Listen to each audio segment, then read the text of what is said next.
I have decided something. What have you decided? I have decided that when we're born, we have a mommy and daddy, right? And then when we grow up and get married, we have children of our own. And then our children grow up and get married and have children. And so on and so on. So it's very important and very fun also to have sex. Oh, yes. Oh, yes. Oh, yes. Hi, everybody. This is Miranda, and you're listening to Interesting Sex Podcast, a show about who, how, where, and why we fuck. Every episode, I get to talk to somebody about sex, about sex, BDSM, kink, fetish, anything that's not too vanilla, really. This podcast did not move to Mondays. I actually am just giving you an extra episode this week. It's super fun. Cheyenne is who I'm talking to today, and today just happens to be her birthday. So I figured, what the hell? Happy birthday, Cheyenne. Let's do an episode release on your birthday. So I thought you guys would like having 2 episodes in 1 week. Since I always say see you next Tuesday, I didn't want you to feel lied to. So you will see me on Tuesday, but you also get to see me on Monday. And since it's a bonus episode, we are going to skip the commercials. I'm just going to tell you that Tushy is one of our sponsors. HelloTushy.com/ISP for 10% off. They have bidets and all sorts of fun toilet stuff to keep your butt clean. And the book, While You're Pooping, it's an inappropriate children's book for adults. It's super duper duper funny. You can Google it while you're pooping to get some pictures of it if you want to see what it's like. It's by the Anonymous Pooper. You can find it on Amazon or go to whileyourepoopingbook.com. Thank you guys so much. Cheyenne is really amazing. We get to talk today about being fat, black, and fucking amazing. She also helps to educate black and brown people about kink, and she has her own hustle called Unveil.d. You can find her on Instagram as mochahontas.14, MOCHAHONTAS.14, and you can find her Unveiled at UNVEIL.d. All of those things are also available in the show notes. So happy birthday, Cheyenne. Let's all open our ears, our hearts, and our holes and give a nice warm welcome to this amazing birthday girl.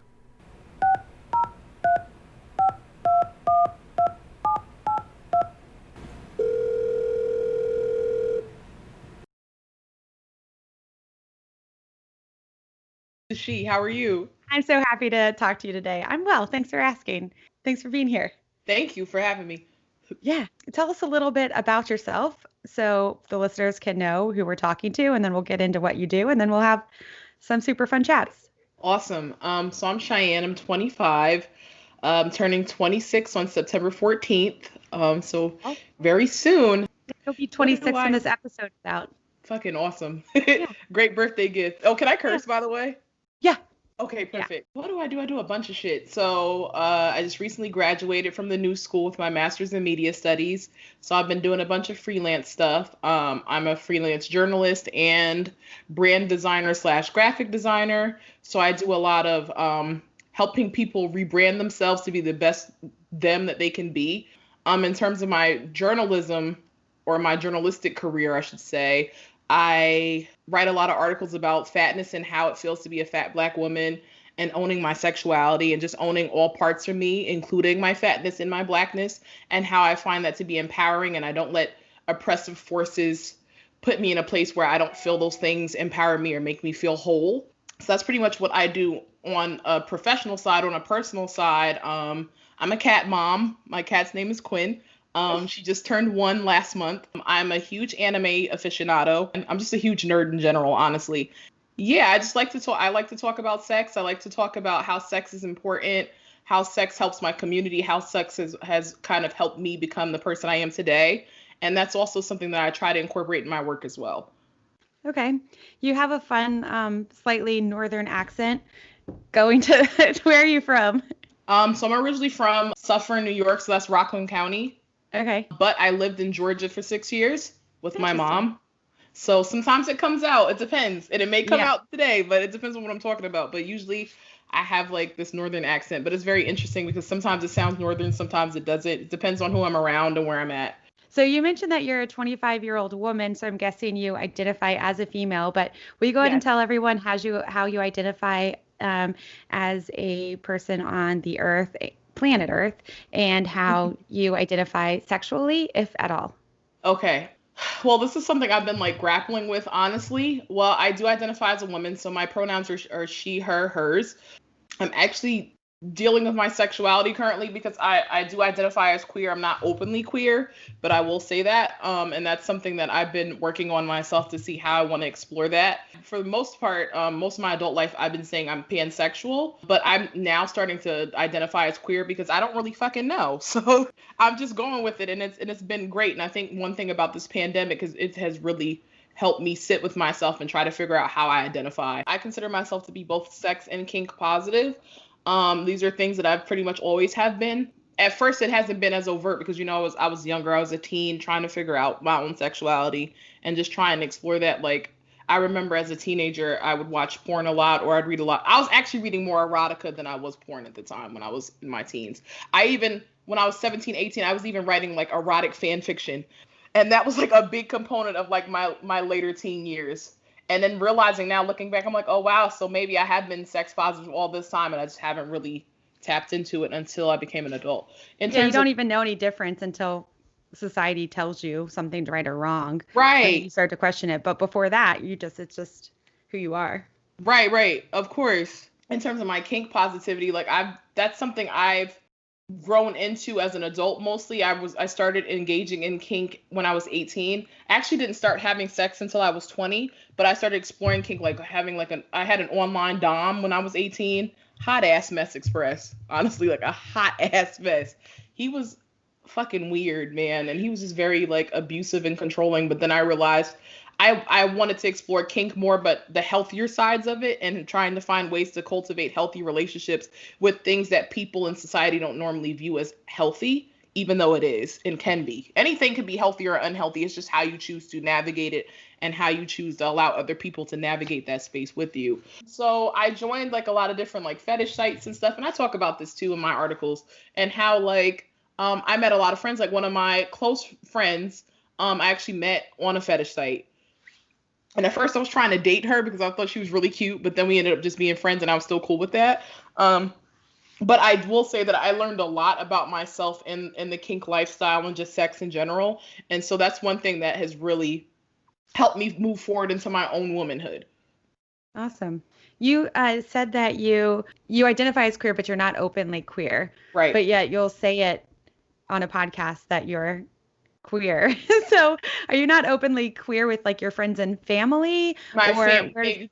Right. I'm openly queer with other people, but like it's not something that I will say. I mean, openly in terms of, and thank you for asking me to clarify that. I won't say it. Like, I don't feel like I have to say it. If someone asks me, I'll say it, but like, I don't feel like I have to say it. And also I have this thing where I don't feel like it's a requirement to come out to people. So some people, I feel like I just don't need to tell them. So I don't tell them. Like my family doesn't really know. I don't really think they need to know that. Now, if a partner or like my friends, if I'm having a conversation with those types of people, I'll openly just say it then because I feel okay enough to do that. But my family, not really so much.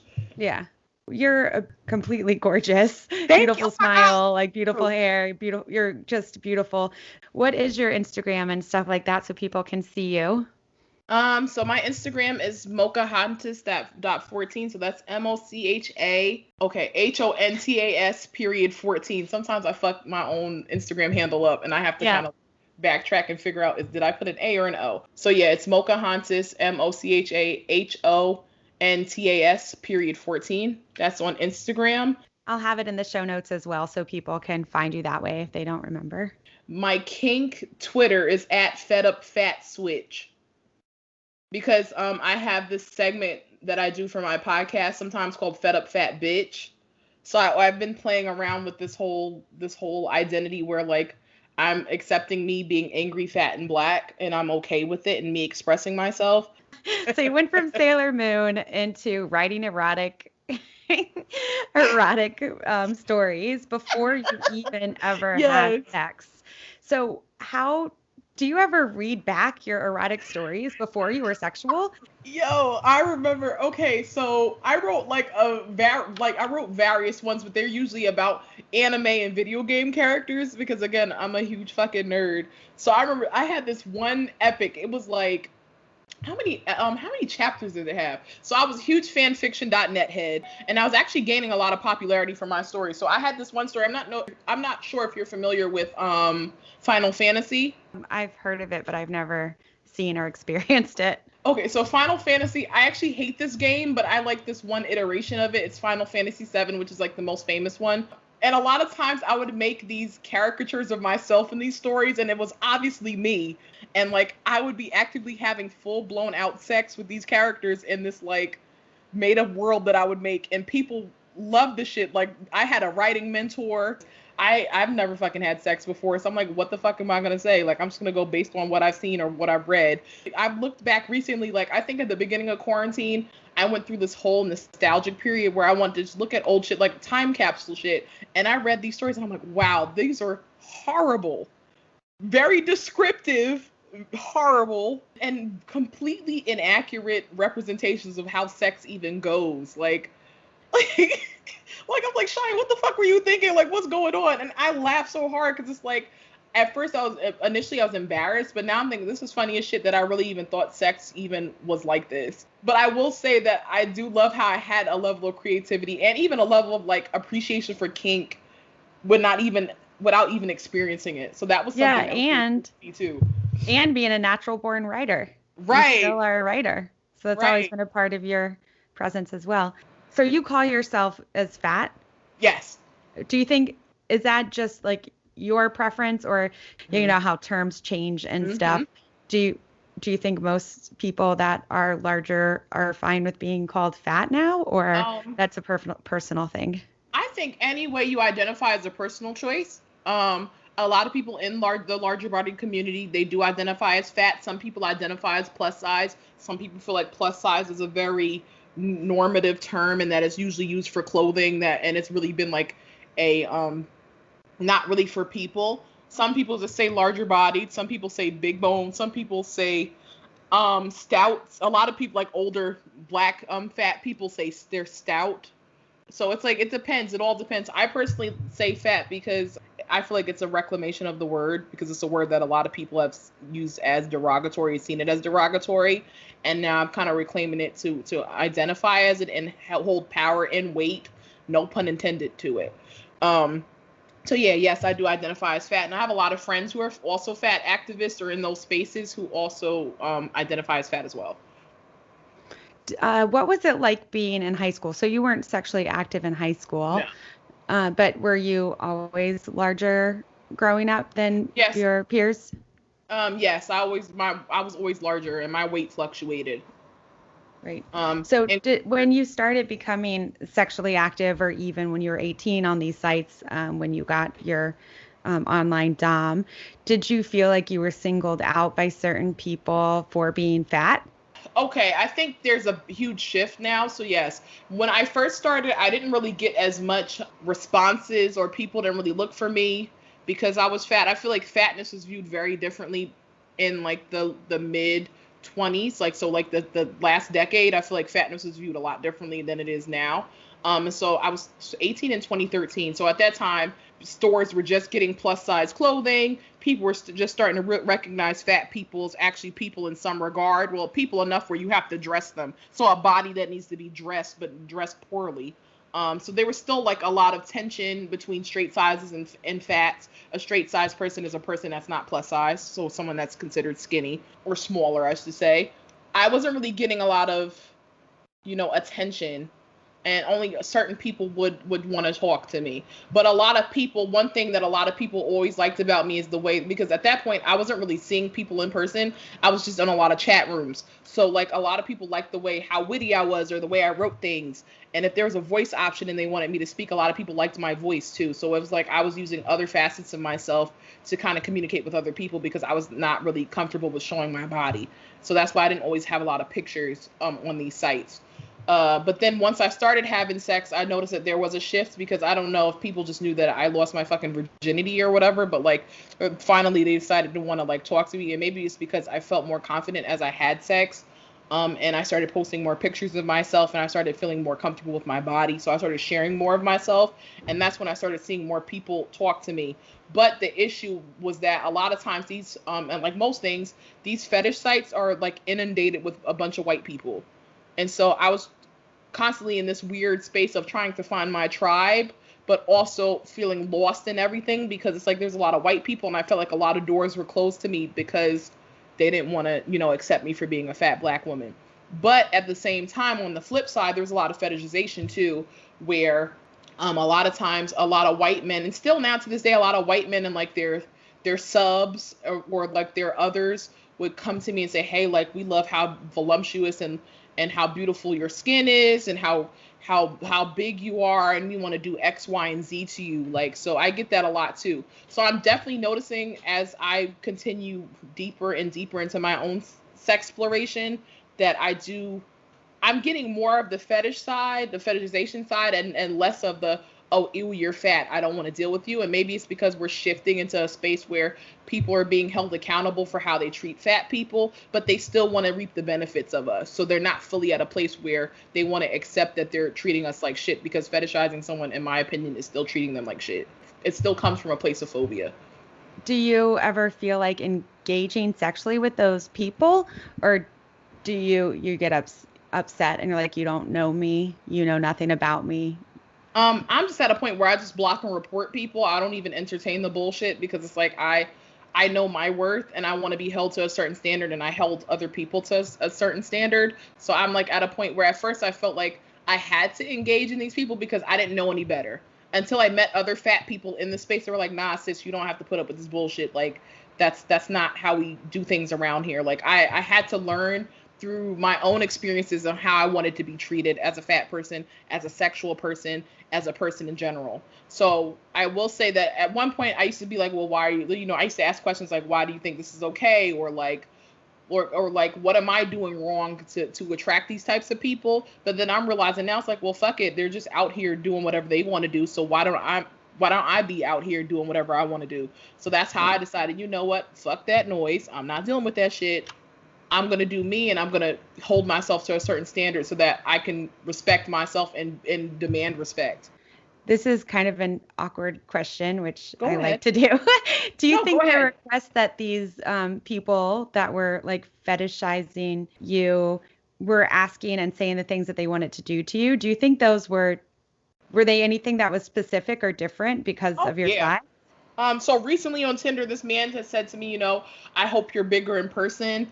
Men have told me, one guy, because at one point, I was going through like a real crazy like bout of of body dysmorphia, where like I just hated my body, and I was in the gym all the time just to lose weight. Now I go to the gym just for me, because I actually love fitness and I actually love to work out. But before, I would go through these bouts where I feel like I needed to lose weight to feel better about myself.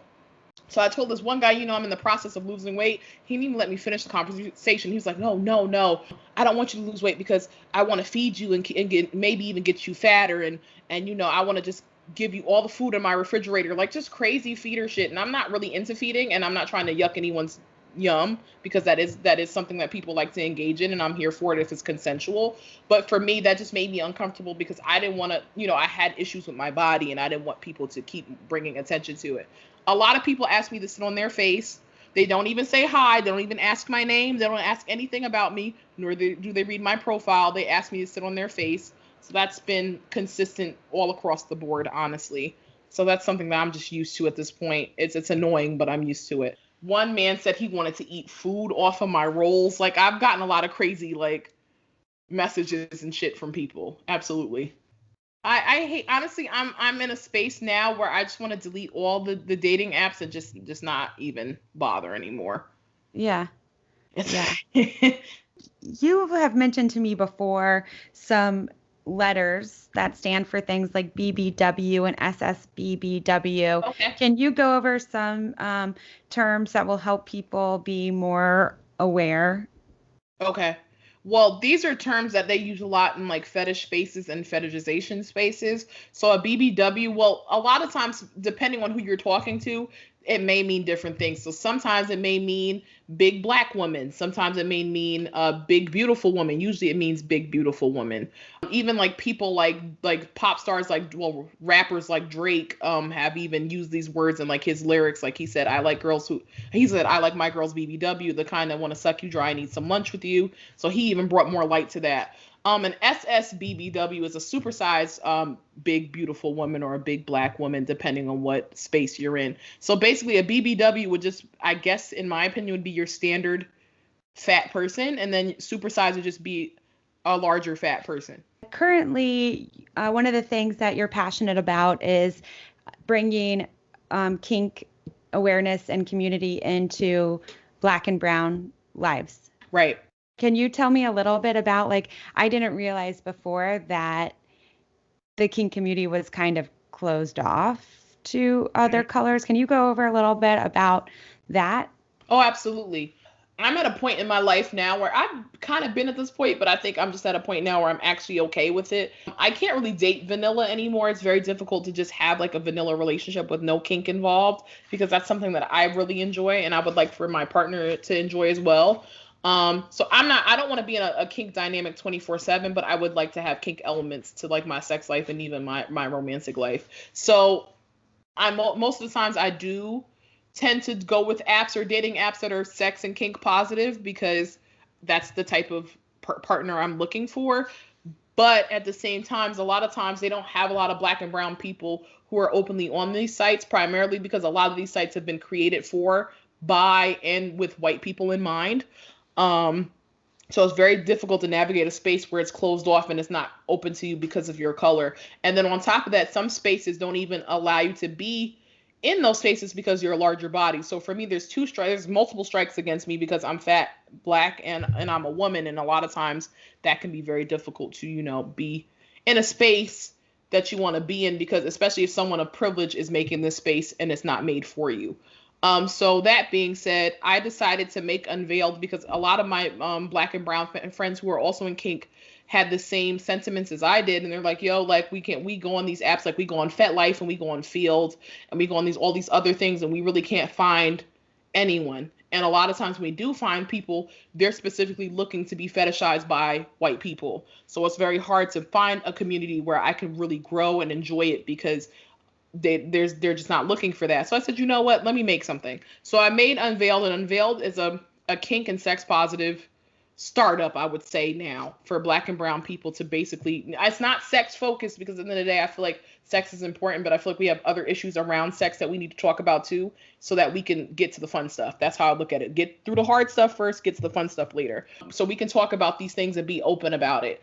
Because with Unveil.d, I post a lot of like educational contents. Like I talked about what impact play was, and for those of you that don't know, impact play is when you hit people for pleasure or you get hit for pleasure, whether it be with a bare hand or an implement like a flogger or a whip or a cane and things like that. Also, I just talk about different things because a lot of times, even in like places like FetLife and Field, we don't have the time or the space where people want to have these conversations to talk about the community itself. They want to talk more about the stuff that they do within that community, which is great. But at the same time, I feel like once people know more about it, the more education you get about things and give about things, the more you can normalize things so that it creates access for everyone. And I feel like a lot of times the biggest reason as to why Black and brown people don't have access to these spaces is because, again, when you have white people controlling things, they can control the access. And also on top of that, if you're creating a space where you're not trying to educate other people, it's very difficult to have these conversations to rope everybody in, if that makes sense. I'm still curious about not regular, but the more common fetish sites, and getting a little bit more into why people, Black and brown people, don't feel inclusive. Why do you think people feel uninvited? Because I always thought the kink was meant to be very inclusive. Well, I think it's a modge podge of things. So I think the first part is we have to start with the basis. The basis, it would be the phobia component. So the racism or the sexism or the intersectionality of those things and other things definitely play a part, because I think fetishization comes from a place of phobia, because it's about, I only want to take certain parts of you because I'm afraid of the power I may give you if I take all of you. So that's why it's easier just to say, oh, I like her because she's fat and black and I want to have sex with her or want to fuck her because of that. But I don't like the other parts of her because there's power in that. So that is inherently phobic as well when you fetishize people. So I would say that, yes, it comes from a place of white supremacy and white privilege where they want to make spaces for them and keep it as such. And then on top of that, it also comes from a place of, well, since I don't want to give you that power, I will still take those things, but I'll take them for me only. And it won't be symbiotic. It's very parasitic. And it's a very parasitic relationship where white people are taking things and just taking black and brown bodies, but they're not taking black and brown people, if that makes sense. People want the black bodies, but they don't want black people. Yep. And I think that was a really interesting, awakening moment for me over here, because I never thought about it that way, like the body versus the person. And that's like a huge difference. Yes. Earlier when we were talking about how people ask you to do things because of your size and color, I was wondering if you think when people are asking you to feed you and to make you bigger or keep you the same size and they want to give you everything in the refrigerator, yada, yada, yada. Yeah. Do you think it's kind of a control move? Oh, absolutely. Because they're like trying to keep you to themselves and like make you depend on them and be like, I am your feeder. Yeah, absolutely. And that ties into another thing too, especially in kink. So fatness to me, it can go two ways. So lately people are looking at me more as dominant, but in those days when people were trying to feed me and stuff like that, I was smaller. I wouldn't say significantly smaller, but I was smaller, and I was more sub-identifying in those days. So sometimes people would perceive me to be just sub, even not even looking at my identification, because I was smaller. And they probably figured, well, if she's fat, she's probably desperate and she's looking for me to take care of her because no one else is going to take care of her. So a lot of times it is a control thing where they want to control what I'm eating, or they want to control how my body looks, or they want to control how my body feels, because they want to, again, it was mostly white people or white men that were telling me these things. They want to control black bodies, and they want to, because they already do it now, they want to continue to do it. So that's why I don't even deal with that. It's kind of interesting because people want to control what you eat, and then they want you fat, but then you would think somebody trying to control what you eat would try to make you lose weight or something, but they're doing the opposite. Right. I mean, it goes both ways, because my last partner, and I talked about this in an article I wrote from Metro UK, my last partner tried to control my eating, where he wanted me to send me pictures to him of what I was eating. And I'm like, I'm not doing that bullshit. Are you fucking kidding me? I'm going to eat whatever the fuck I want to eat when I want to eat it. And you have no say or right to that. Like, it's my body. It's the food that I'm putting in my mouth. Why are you trying to control that? So yes, there's two sides of that coin. There are the people that want to control your eating so that you're eating more. There are people that want to control your eating where you're eating less. And there, again, in either side, there's still no room for autonomy for that fat person that they're trying to control. Yeah. Because even in a feeding relationship, it's clearly, I want to feed you, but you don't get to choose. And in a fat phobic or a weight loss dependent relationship, it's more like, I don't want you to eat this, but you can't choose what you're eating. I'm choosing it for you. So either way, the level of choice is eradicated completely from you as the fat person. Do you think there is a healthy way that people could be in that style of relationship? You're mentioning healthy relationships versus not. That's a hard question for me to answer, because again, I don't want to yuck anyone's yum, because there are people that enjoy that. Again, some people, so in kink spaces, we call relationships that are comparable to that TPE. TPE is total power exchange. I don't know if you're familiar. So I'm basically, not. TPE, total power exchange, and kink has a lot of fucking acronyms. Even I can't keep up, and I've been in the life for almost 8 years. So I'm like, what the fuck? So TPE is basically where your dom, or the dominant person, controls you as the sub. So a lot of times, and controls everything from eating to dressing, even like things like when you go to the bathroom. or when you shower, things like that. So a lot of times you find TPE in a relationship that is a master-slave dynamic, which to me personally, I don't engage in, and I don't really identify as a sub or a dom. I'm mostly a switch. I find that in TPE, usually it's from a master-slave dynamic, for sure. And basically the master has all control and the slave has to do whatever the master says. So I kind of liken that to like feed-in dynamics and weight loss or weight loss dependent dynamics, because it's like, I'm telling you what you have to do with your body. You don't have a choice. You just have to do it. And any pushback is going to warrant a punishment or warrant some sort of discipline. But there are some people that want to actively engage in that. So, and they're okay with it. So who am I to say that's healthy or unhealthy? The only thing I will say is what makes it inherently unhealthy is when it's not consensual.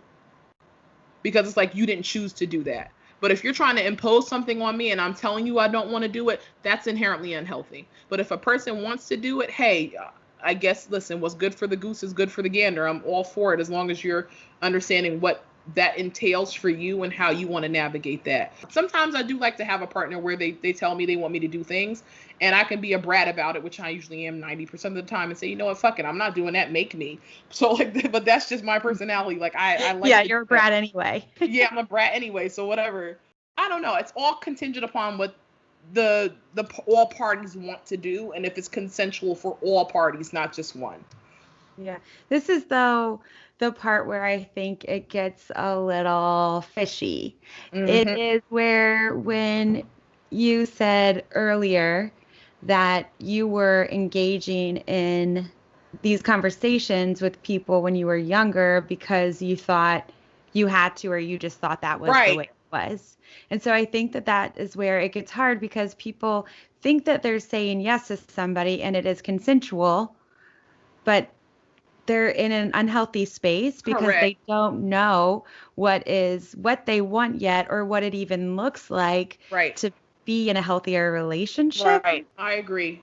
And I will say, this is the thing that I say to everybody that's in kink and vanilla relationships, because a lot of times you have people argue about which one's different, which one's better, how different is one from the other, from it, whether it be kink or vanilla. Personally, I feel like they are both built on the same foundation, and that they each have their own different facets, but primarily they are on the same string of, you got to have accountability in both.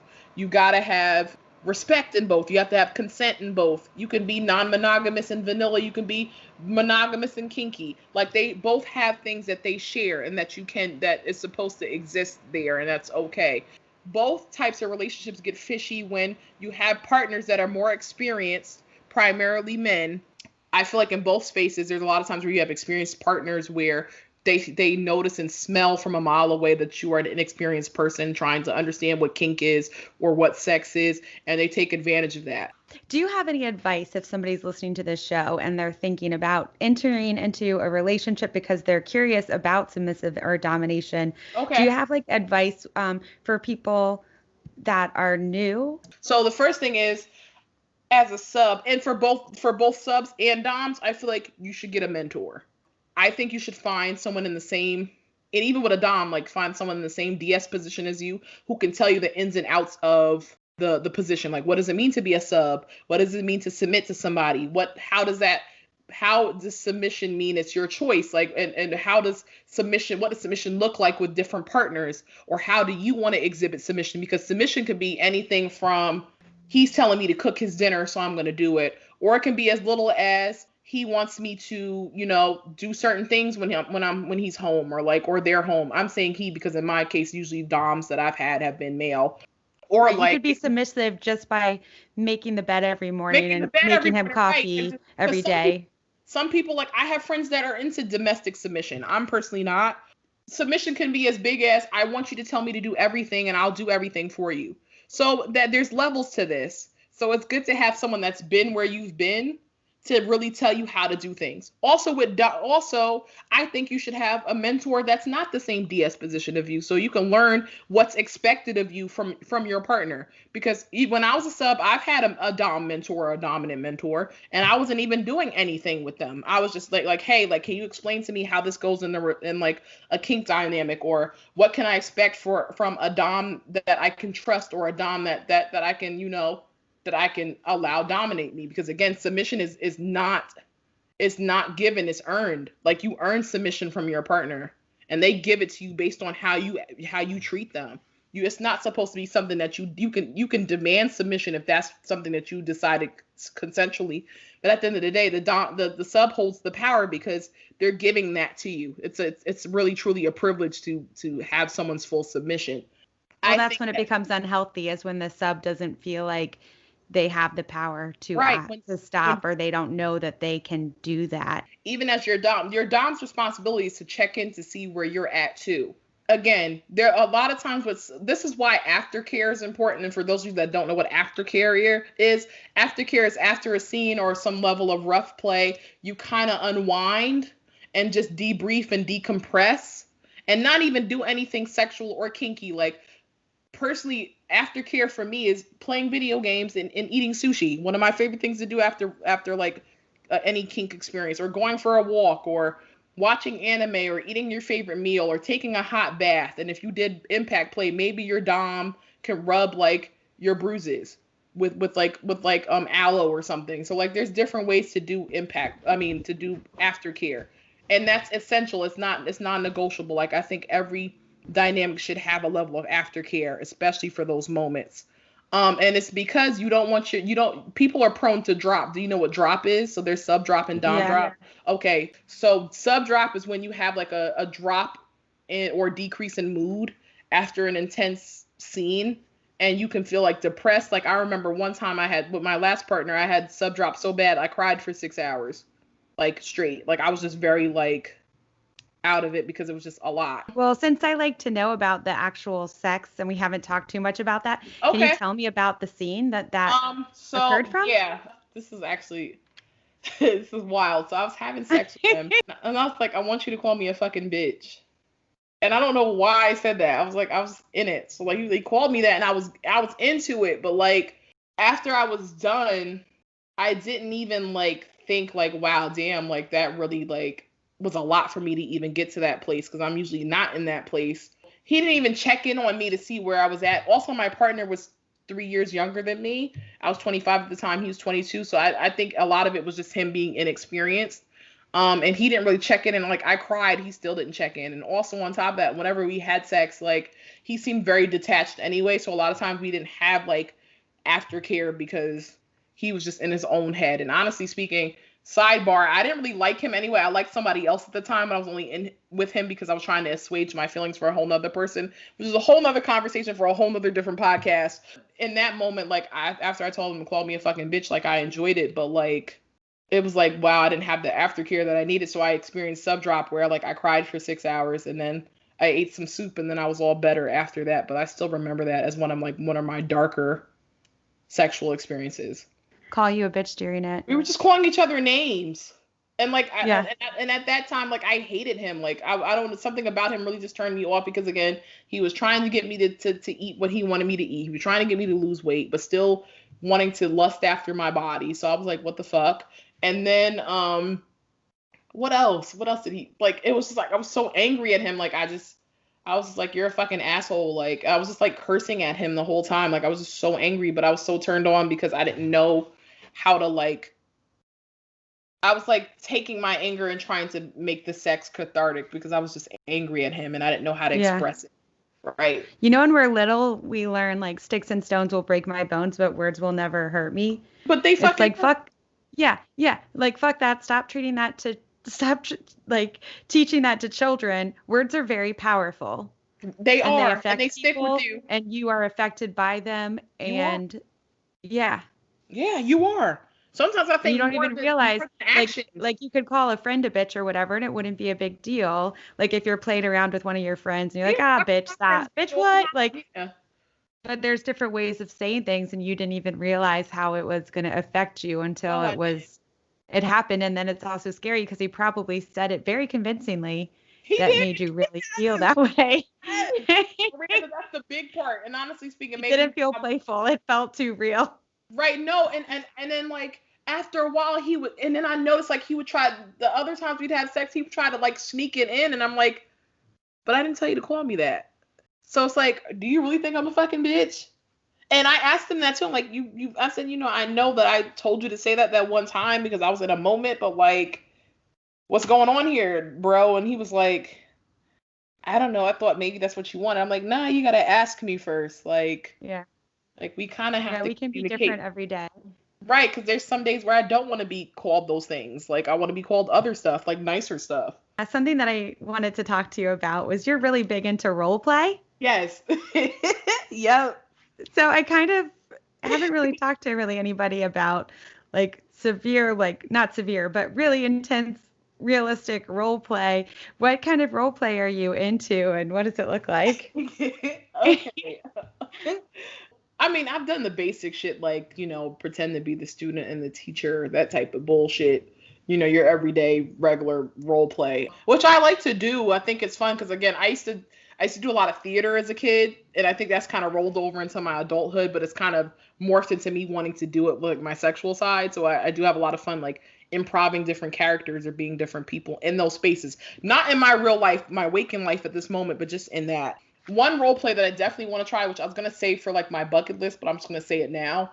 One role play that I've always wanted to try, but with a partner, like my forever partner, my husband or something, was like I want to like simulate like a kidnapping scenario where like we're like, so I have it, Miranda, I have this shit all mapped up. Like just bear with me. So like, it's all mapped out where I would be coming home from a bar, like I'd be walking home from a bar, and this man pulls up, which is supposed to be my husband, obviously, and he's like, "Oh, hey, miss, like it's late. Do you want to ride home?" And I'm like, "No, I'm good. Like I'm just gonna walk. Like it's right there." He kind of like follows me around the block, and I know it sounds real problematic, and like a lot of people that may be listening, I'm like, okay, Cheyenne, you're really like about this life, and I'm like, yes, I am, but like we get into like this alleyway or like this like this one way no exit cul-de-sac type thing, and like he just snatches me into the van and we have like very intense rough sex, and I'm like totally here for that.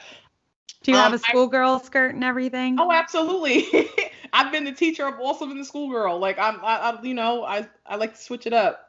I've also wanted, one thing I have not tried yet either is that I want to do more like medical role play, and not really so much with the instruments because those kind of scare me, but like not like I don't want to simulate a gyno visit. I don't want to do that, but I do want it to like where my partner pretends to like be my doctor, but like do very inappropriate things to me, and I'm like, well, this is not a doctor's visit. This is like something different. So yeah, that's something else I totally wanted to explore too. And what other kind of kinks are you into that, like, if you got to have your favorite scene, what would you like to do? One thing I do like to do, I love rope. I love toys. I think sex toys are very important. Also big on temperature play. Like I love candles, candle wax, and ice. I think those are very fun. And like hot oil and stuff like that. Impact play is a must. Love it.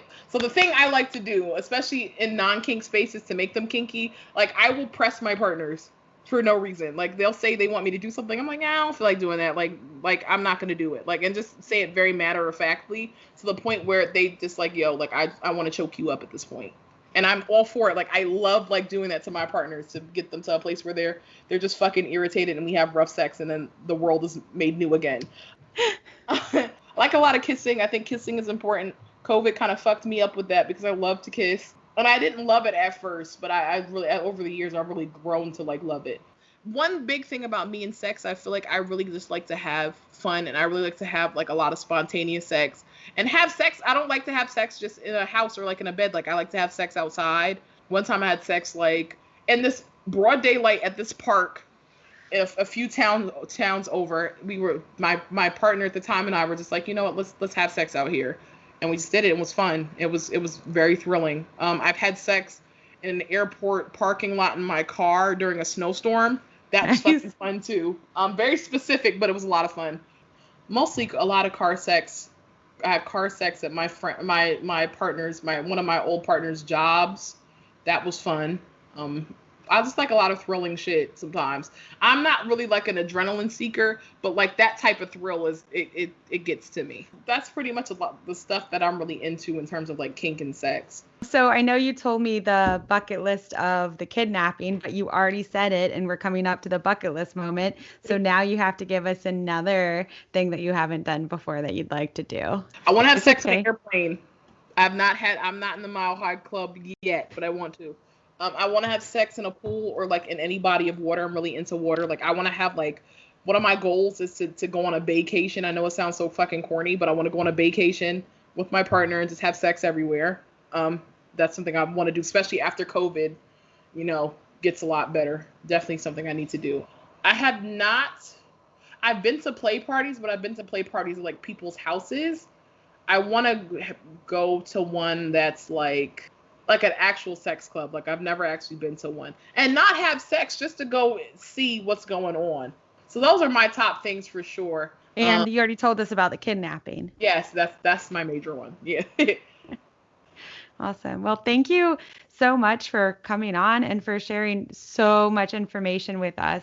Thank you for having me. Yeah, this was really incredible. Thank you. Yeah. I had a lot of fun. Hope you have a beautiful birthday. Thank you. Yeah, and I hope COVID ends someday and you can get back on the sex train. Yeah, for sure. Awesome. Well, have a great rest of your day. Thank you. And hopefully just keep in touch and let us know how you're doing. And we'll talk to you soon. Thank you. Bye. Bye. Wow. I hope you guys got as much from that episode as I did. I hope you start to think about not yucking each other's yums. I hope you start living and doing the things that make you feel happy sexually and not sexually. Don't forget to go give her a follow on Instagram at Unveil.d, at Mochahannes.14. And I'd like to take a moment, as always, to remind everyone that we are very lucky to get to live in a time and a place where we get to have sex with who and how we want, and not everyone is afforded that right. 10% of any profits that come into Interesting Sex Podcast go to help stop sex and human trafficking. You can even go onto our website, InterestingSexPodcast.com, and you can donate, or you can just support us by listening, telling your friends, and getting us out there more. Thank you so much for being here. I cannot wait to see you tomorrow to find out what the pussy dragged in. Oh, I'll give you a hint. Her name is Coral, and she's into ecosexuality. And if you don't know what that is, like I didn't know what it was, come in tomorrow and you will know all about it. Thank you guys so much. Thank you to the band 41 for this really cool song, 41music.net.